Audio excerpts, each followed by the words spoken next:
और अब आपको बताएं कि टोक्यो ओलंपिक्स में अरशद नदीम ने पाकिस्तान का झंडा बुलंद कर दिया है। नेजाबाजी के फाइनल के लिए क्वालिफाई कर लिया। अरशद नदीम ने दूसरी बारी में 85.16 मीटर की थ्रो की। फाइनल तक रसाई के लिए 83.5 मीटर की थ्रो दरकार थी। मुल्क के लिए पहला सोने का तमगा लाने की उम्मीदें रोशन कर दी हैं उन्होंने। सनसनीखेज फाइनल 7 अगस्त को होगा। अरशद नदीम ने अपने ग्रुप से क्वालिफाई करने वाले एथलीट्स में टॉप पर रहे। अरशद नदीम की थ्रो दोनों ग्रुप में मजमूई तौर पर तीसरे नंबर पर रही। भारत के नीरज चोपड़ा की थ्रो पहली और जर्मनी के जोहान्स वेटर की दूसरे नंबर पर रही। पाकिस्तान के अरशद नदीम ने टोक्यो ओलंपिक्स में जेवलिन थ्रो मुकाबलों के फाइनल तक क्वालिफाई कर लिया है। अरशद नदीम ओलंपिक्स एथलेटिक्स मुकाबलों के फाइनल तक रसाई हासिल करने वाले पहले पाकिस्तानी एथलीट बन गए हैं। टोक्यो ओलंपिक्स में जेवलिन थ्रो के ग्रुप मैचेस आज सुबह हुए। ये मुकाबला उनके घर वालों और अहले इलाका ने साथ देखा। इस वक्त वहां मौजूद हैं जियो न्यूज़ की नुमाइंदा मैमूना सईद। मैमूना सईद से मजीद डिटेल्स हासिल करते हैं। मैमूना, पाकिस्तान के लिए टोक्यो ओलंपिक्स में मेडल की उम्मीदें रोशन हैं। अरशद के घर वालों के क्या जज्बात हैं? अशर, ना सिर्फ इस वक्त अरशद के घर वालों के जज्बात जो हैं वो बहुत हाई पिच पर जा चुके हैं, बल्कि जो कौम के जज्बात हैं वो भी बहुत हाई पिच पर जा चुके हैं और सभी बहुत दुआगो हैं। पूरी उम्मीद है कि 7 अगस्त को जो फाइनल होने जा रहा है टोक्यो ओलंपिक्स का नेज़ाबाजी के मुकाबलों में, वो पाकिस्तान के लिए बहुत खुशकिस्मत दिन साबित होगा। इस हवाले से मैं इस वक्त उनके घर पर मौजूद हूँ। यहाँ पर ना सिर्फ उनके रिश्तेदार, पड़ोसी और घर वाले जमा हैं। मैं आपको ये दिखाऊँ, ये अरशद नदीम के 2 छोटे छोटे बच्चे भी हैं। ये बेटी है रुमैसा और ये बेटा है जाजिब, जिन्हें अभी, क्योंकि वो बहुत नन्हे मुन्ने हैं, उन्हें अभी अपने वालिद की इस कामयाबी का नहीं पता, लेकिन घर में खुशी का एक समा है। मिठाई खिलाई जा रही है और सब रिश्तेदार यहाँ पर जमा हैं। उनके वालिद से बात करते हैं जो अपने बेटे के मेडल्स को भी देख रहे हैं और उनके मेडल्स को जो है चूम भी रहे हैं। उनसे बात करते हैं कि उनके क्या जज्बात हैं अपने बेटे की इस कामयाबी के ऊपर। ये बताइएगा, क्या जज्बात हैं आपके? आज आपका बेटा जो है वो कामयाब हुआ और 7 अगस्त को कितनी आपकी ख्वाहिशात हैं बेटे के लिए? आप जनाब बड़े खुश हैं। ये आवाम की वजह नाल अल्लाह ने दुआ की, अल्लाह ने कामयाब किया, इंशाल्लाह आगे भी करेगा। अच्छा, ये बताएं कितने मुश्किलों से आपने उन्हें पाला और किस तरह से उनकी तैयारी करवाई? मैंने ना तेजी गाड़ी वाला मजदूर बंदा है, बड़ा तंग हो गया, बड़ी मजबूरी नाल पालिया। अल्लाह ताला ने मेहरबानी की है। मैं हाल भी तेजी गाड़ी वाला हूँ। कितनी कामयाबियाँ हासिल की उन्होंने अब तक? वो अगे 2 की जी। अच्छा, कहाँ और भी ममालिक में उन्होंने जो है परफॉर्म किया है? हाँ जी, हाँ जी, हाँ जी। अच्छा, आपको पता है उन ममालिक के नामों का? नहीं जी। अच्छा, ये अरशद नदीम के वालिद हैं, बहुत सादा हैं, राज मिस्त्री का काम करते हैं और एक सादा ख़ानदान से ताल्लुक़ रखते हैं। अरशद के भाई हैं वसीम, वो भी हमारे साथ मौजूद हैं। उनसे जानूंगी मैं कि उनकी अपने भाई के लिए क्या नए ख्वाहिशात हैं। ये बताएं कितनी खुशी हो रही है आपको और बतौर भाई आपका उनके साथ कैसा ताल्लुक़ है? अल्हम्दुलिल्लाह हमारा भाई बहुत ज़्यादा अच्छा है और हम सब भाई बहुत ज़्यादा एक दूसरे से प्यार करते हैं और मेरे भाई ने बहुत ज़्यादा अच्छी मेहनत की है और मुसलमान भाइयों की दुआएं हैं और इंशाल्लाह वो फाइनल में पहुंच चुके हैं। और तमाम मुसलमान भाइयों से यही गुजारिश है कि वो उनके लिए ज़्यादा से ज़्यादा जितनी भी हो सके दुआ करें ताकि वो पाकिस्तान के लिए मेडल लेकर। बैकग्राउंड में आप देख रहे हैं कि अरशद नदीम के दोस्त हैं, रिश्तेदार हैं, उनके स्कूल टीचर हैं और इसके अलावा उनके क्लास फेलोज़ खड़े हुए हैं। वो भी जो है नारेबाजी भी कर रहे थे, आपसे कुछ देर पहले तालियां भी बजा रहे थे, दुआएं भी कर रहे थे कि इस मौके के ऊपर जो है 7 तारीख को जो है वो करेंगे। अच्छा, इसके अलावा मैं आपको ये बताऊँ कि दही माहौल है यहाँ पर।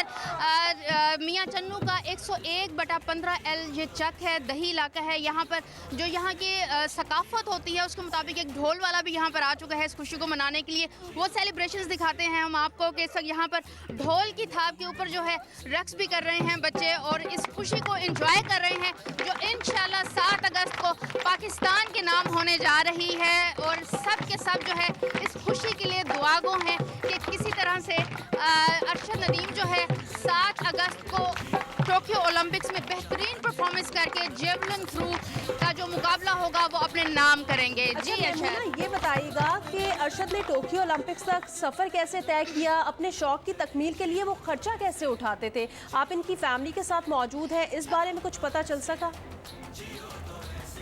हिफ्ज़ा, ये मियाँ चन्नू का एक गांव है और यहाँ पर किसी किस्म के कोई वसाइल नहीं हैं जहाँ पर कि वो अपनी कोई प्रैक्टिस करते। स्कूल में मैट्रिक तक उन्होंने तालीम हासिल की है और उनका जो स्कूल है वो 102/15L में है, गवर्नमेंट हाई स्कूल। वहाँ के जो ग्राउंड में वो सिर्फ नेज़ाबाजी की प्रैक्टिस किया करते थे। उसके बाद उन्होंने अपनी मदद आप के तहत जो है ये प्रैक्टिस की।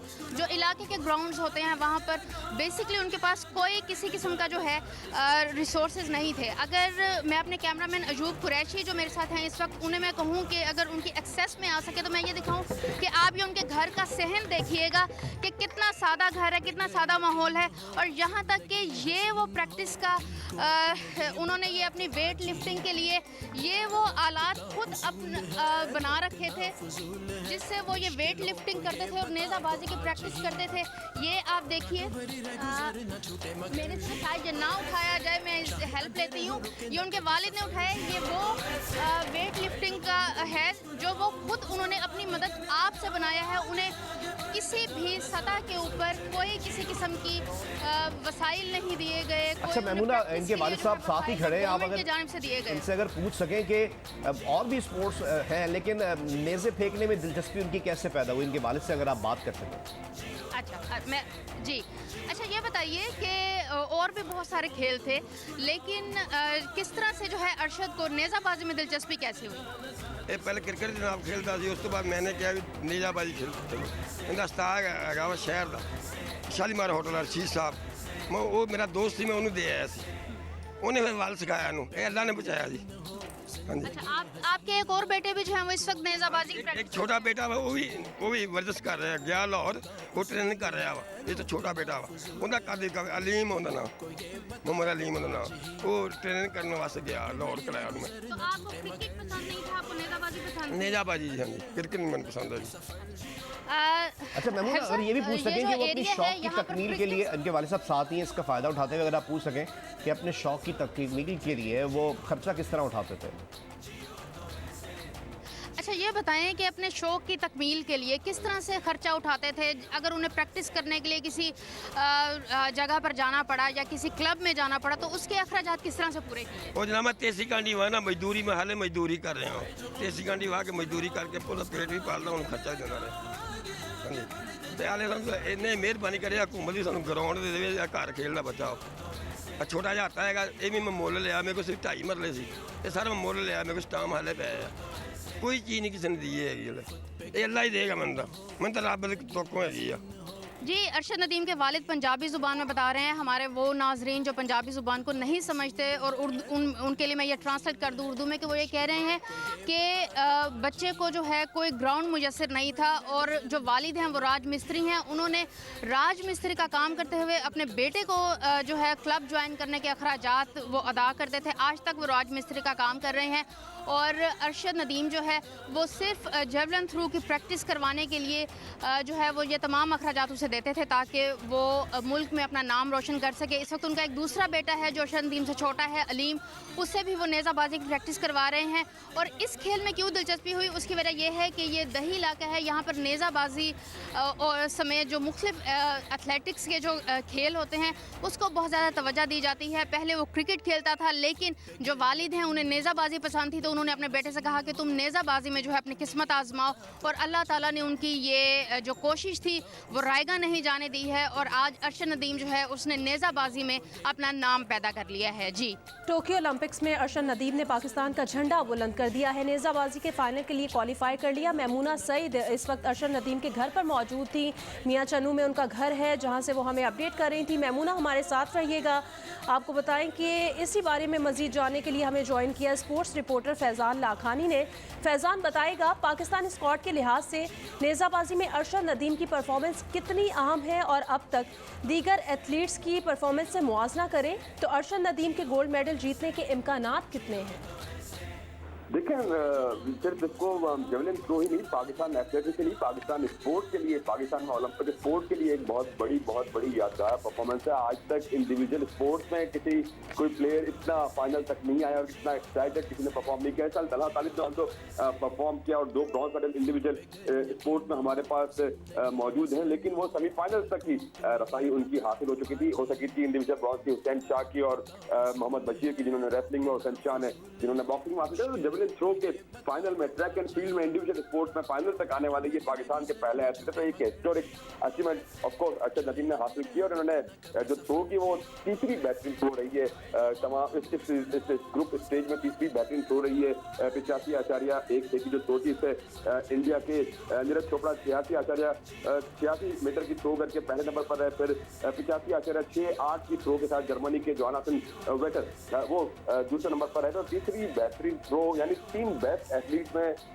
टोक्यो ओलंपिक्स में अपने आप को मनवा लिया है अरशद नदीम ने। अरशद नदीम मुस्तकिल पाकिस्तान के लिए एजाज़ात हासिल करते आ रहे। साउथ एशियन गेम्स में उन्होंने गोल्ड मेडल जीता। इनफैक्ट जो 3 प्रीवियस एडिशंस हैं जो इन्होंने इंटरनेशनल कंपटीशन खेले या जो प्रोफेशनल कंपटीशन खेले, उसमें अरशद नदीम पाकिस्तान के लिए गोल्ड मेडल जीतते आ रहे हैं। तो लेकिन दोस्तों, अरशद नदीम एक अच्छी प्रोस्पेक्ट पाकिस्तान के लिए यहाँ पर है। अगर गोल्ड नहीं तो मेडल का प्रोस्पेक्ट जरूर है। अच्छा फैजान, ओलंपिक्स में नेजाबाजी में अब तक का रिकॉर्ड क्या है, इसके बारे में बताएं। और जिस तवानाई और टेक्निक का इस्तेमाल कर रहे हैं अरशद नदीम, तो कौन कितनी पुरुमीद रहे कि गोल्ड मेडल वो हासिल कर सकेंगे? अब जब अरशद नदीम यहाँ से पाकिस्तान से रवाना हुए थे तो उन्होंने कहा था कि उनकी नजरें 90 मीटर की थ्रो पर होगी और ओलंपिक का रिकॉर्ड भी अगर देखा जाए तो वो 90.57 मीटर का है, जो बीजिंग ओलंपिक में नॉर्वे के एथलीट थे एंड्रियास थोर्कल्सन, उन्होंने ये रिकॉर्ड बनाया था 2008 में। और आलमी रिकॉर्ड तो बहरहाल 98.48 का, लेकिन ओलंपिक्स में 90-91 तक ही, इनफैक्ट 90 से 91 आज तक थ्रो ही हुई है ओलंपिक में। 90 ही पे आपका मेडल मिल जाता है। रियो ओलंपिक के जो मुकाबले रहे उसमें भी टोक्यो ओलंपिक्स में अरशद नदीम ने पाकिस्तान का झंडा बुलंद कर दिया। इसी पर बात करने के लिए हमारे साथ फैजान लाखानी मौजूद थे।